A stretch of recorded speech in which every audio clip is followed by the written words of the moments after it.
এই মুহূর্তে বাংলার জন্য ভারতের জন্য এটা খুব বড় ব্রেকিং নিউজ। ভারত মিয়ানমার সীমান্তে মার্কিন সেনা মহড়া, বাংলাদেশের মাটিতে মার্কিন সেনা মহড়া এবং C-130-এর যে কার্গো বিমান ল্যান্ড করেছে, যে ছবিটা আমি দেখাচ্ছি এইরকম দেখতে হয়, এরকম দেখতে হয় এই হারকিউলিস বিমানগুলো। সেটা ল্যান্ড করেছে, তার কারণটা কি? এটা কি শুধুমাত্র রিলিফ কাজের জন্য? জাহিদুল ভাই এই মুহূর্তে রয়েছেন বাংলাদেশ থেকে, বাংলাদেশের বিশিষ্ট চিকিৎসক এবং তার পাশাপাশি রাজনৈতিক ধারাভাষ্যকার হিসেবে। জাহিদুল ভাই, আপনার দেশটা, আমি এটা বলতে চাই না, ভালো থাকবেন, আপনার দেশটা কিন্তু আমেরিকান কলোনিতে পরিণত হচ্ছে। আপনারা যতই গণতন্ত্র করুন, আর গণতন্ত্র থাকবে না ইরাক বা সিরিয়াতে যেভাবে থাকেনি। হ্যাঁ ময়ূক, আপনি ঠিক বলেছেন, গণতন্ত্র থাকবে না। তবে গণতন্ত্র না থাকার এই প্রক্রিয়াকে কিন্তু এই জায়গায় নিয়ে এসেছে ভারত। আমি আপনাকে করলো জাহিদুল ভাই, ভারত কি করলো? এই ভারত বিদ্বেষটা কেন রাখেন সবসময়?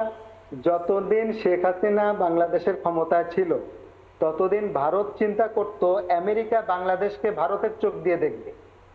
কিন্তু যখন বাংলাদেশের বিপ্লবীরা, আমরা যখন শেখ হাসিনা এবং ভারতীয় আধিপত্যবাদকে ঝেঁটিয়ে দিল্লিতে বিদায় করেছি, তখন যখন প্রফেসর ইউনূসের মতো একজন নোবেল লরিয়েট, একজন বিশ্ব সেরা অর্থনীতিবিদ, একজন সেরা ব্যক্তিত্ব, তিনি যখন বাংলাদেশের রাষ্ট্র ক্ষমতায় রয়েছেন, বাংলাদেশের সরকারি ক্ষমতায় রয়েছেন, আমাকে একটা কথা বলুন তো, আপনাদের মোহাম্মদ ইউনূসের লজ্জা লাগে না? নেপালের যিনি অন্তর্বর্তীকালীন সরকারের প্রধান সুশীলা কার্কি ম্যাডাম, তিনি নির্দিষ্টভাবে ডেডলাইন দিয়ে দিলেন, যেদিন প্রথম চেয়ারে বসলেন তারপরে ডেডলাইন দিয়ে দিলেন আমি 6 মাসের মধ্যে নির্বাচন করব, আমরা এখানে পার্মানেন্ট বসার জন্য নেই। মোহাম্মদ ইউনূস তো মোটামুটি ঘরবাড়ি বানিয়ে ফেলেছেন, এবার প্রধানমন্ত্রী হওয়ার ইচ্ছা জেগেছে বোধহয় 80 বছর বয়সে। মোহাম্মদ ইউনূসকে সাদরে অভ্যর্থনা দিয়ে গ্রহণ করেছে বাংলাদেশের জনগণ। না, বাংলাদেশের জনগণ গ্রহণ করেনি, আমেরিকান ডিপ স্টেট গ্রহণ করেছে। এবার সেন্ট মার্টিনসটাকে বোধহয় নিয়ে নিতে চায়। সেন্ট মার্টিন বাংলাদেশের অংশ, বাংলাদেশের সম্পদ, ছিল, এখন আর নেই বোধহয়। না, আমাকে একটা কথা বলুন, পথিকৃৎ পাইনও রয়েছে এখানে। না, আমাকে একটা কথা বলুন, যখন ছিল তখন সেন্ট মার্টিন সহ পুরো বাংলাদেশ ভারতের অধিকারে যাওয়ার মতো অবস্থা হয়েছিল।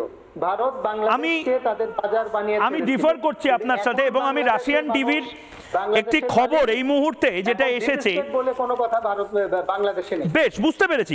নানা ধরনের কন্টেন্ট দেখার জন্য লাইক করুন, শেয়ার করুন আমাদের ফেসবুক পেজ, সাবস্ক্রাইব করুন আমাদের ইউটিউব চ্যানেল। পাশাপাশি অন্যান্য ব্রেকিং নিউজের জন্য অবশ্যই চোখ রাখুন রিপাবলিক বাংলায়।